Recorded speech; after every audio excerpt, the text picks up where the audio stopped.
What's up guys, Jay here and welcome back to another video in our Deep Rock Galactic weapon covering series, where we go a little deeper into the weapons the classes have access to and go over some of their quirks and overclocks so you can see if it's the weapon to add to your build. Today we are taking another loop around to our friend the engineer and talking about his trusty starting weapon, the Warthog Auto Shotgun.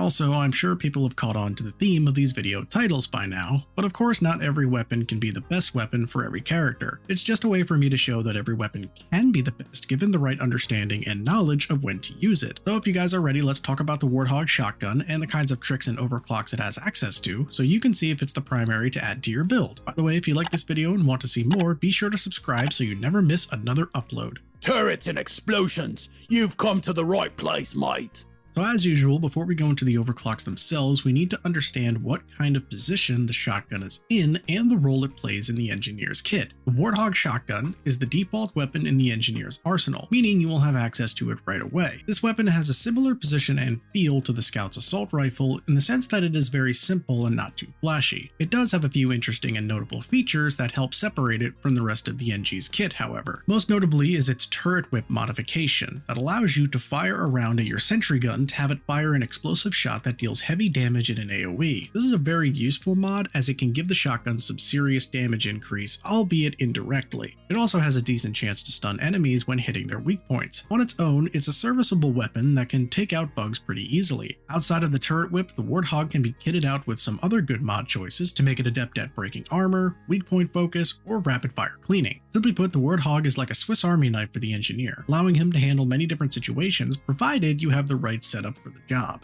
Identify targets and exterminate. That's how it's done. Now moving over to the overclocks themselves, the Warthog has some pretty simple but effective choices compared to what we have seen so far. As of Season 4, the Warthog currently has 5 overclocks, with 2 clean, 1 balanced, and 2 unstable, giving it the smallest selection we have seen so far. Next, as always, we'll go through each of them and talk about what they do and how you can use them to their full effectiveness. So with that, let's start with the clean overclocks, and first on the list is Stunner. The description reads, heavier rounds allow for stun chance on all body parts, not just weak points. Shooting already stunned enemies with this overclock will deal extra damage. This overclock is both simple and complicated at the same time, and I'll explain what I mean by that. It's simple in terms of what the overclock does, which is making it so that the shotgun has the ability to stun when hitting any part of the enemy instead of just the weak points. It also increases the damage you do to stunned enemies. Now it's complicated in the sense that the game doesn't actually give you any stats on screen to help you determine just how much of an increase it is. So unless you have someone break it down for you, it can be hard to know just how much more it does. So to answer that question, stunned enemies take 30% more kinetic damage from this overclock. Kinetic damage is essentially just bullet damage, however there are a few bug attacks that are also considered kinetic as well. In any event, this overclock essentially makes it easy for you to stun targets and eliminate those stun targets as well. It's a good pick if you want to keep annoying enemies locked down and unable to attack to keep the pressure off of you, or if you just want to keep a simple Praetorian stun locked until its timely demise. The other clean overclock option we have is lightweight magazines. This one reads, it's amazing just how much material can be removed without affecting anything, and lighter magazines means more magazines and faster reloading. This is another simple overclock that is similar to ones that we have seen on other weapons, giving you more ammo and a faster reload. Specifically, it gives 18 more shots to your maximum ammo reserves and reduces your reload time by 0.4 seconds. I feel like almost every weapon has a clean overclock that just gives it more ammo, but maybe that's just me. In any event, similar to overclocks of that nature, you can never go wrong with just giving yourself more shots to use on enemies or to use on turret whip. There really isn't a whole lot to say about this one outside of that. If you want more shots and be able to shoot them faster, and you don't have one of the unstable options we're going to talk about later, then this overclock will work well for you. Moving over to the balanced overclocks, the Warthog has only one option, but it's a pretty good one with magnetic pellet alignment. This one reads, electromagnets in the chamber greatly reduce shot spread and increase weak point damage at the cost of a slower rate of fire. So this overclock gives the Warthog better accuracy and weak point damage, making it more adept at precision damage instead of fast-paced sweeping of enemies. To be specific, it gives a 30% increase to weak point damage and reduces the weapon's spread by 50%. All of this is counteracted by a rate of fire decrease of 25%. So this is my personal default overclock that I use whenever I'm just using the Warthog without a specific build setup in mind. It gives it significantly better accuracy and precision damage, which can really help with taking out annoying enemies at longer range. The decrease in rate of fire can be annoying, but really isn't too hard to adapt to, and even if it is, you can just take the rate of fire mod increase in the first tier to help offset it. In any event, this overclock is great for just increasing the overall efficiency and damage output without sacrificing too much. Now it's time to go over the unstable overclocks. The first one of the Warthog's arsenal is Cycle Overload.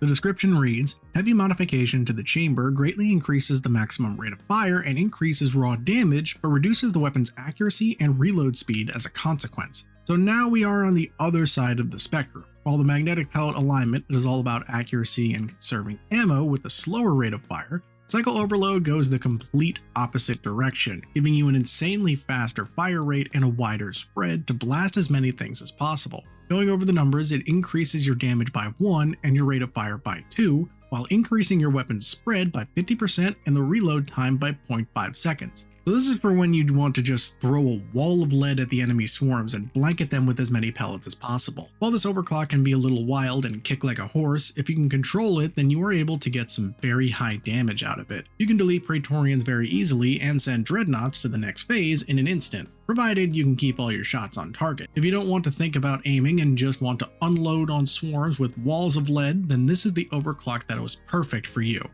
The last overclock option is Mini Shells. This one reads, smaller shells designed around a new charge type reduce recoil and increase overall ammo and magazine capacity at the cost of raw damage. So this is a very interesting choice for the Warthog. Essentially, it makes your shots really tiny, making them do less damage and have less recoil, but giving you a lot more ammo to work with, as well as a few other changes. Going through the entire overclock, it gives you +6 to your magazine size and +78 to your maximum ammo reserves and 50% better recoil. All of this is offset by -2 to your damage and the removal of the stun chance on weak points. So this overclock does a lot, and it may be hard to figure out exactly what kind of setup is best used in. First, if you are looking for raw damage output, obviously this is not the one to go for since it hits your damage pretty hard. The insane amount of ammo it gives lets you blast shot after shot of explosive damage, so long as you keep up with your sentry gun's ammo.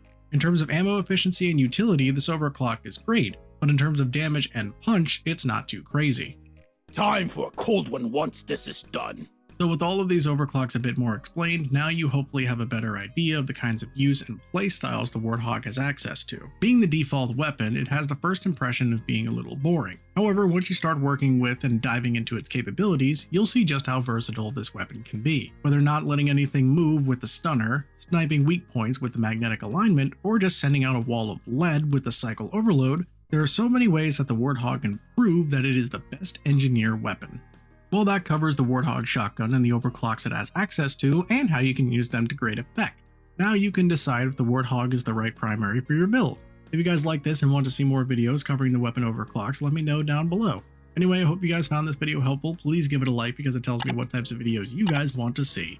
Thank you guys for watching, and I'll see you next time for another video.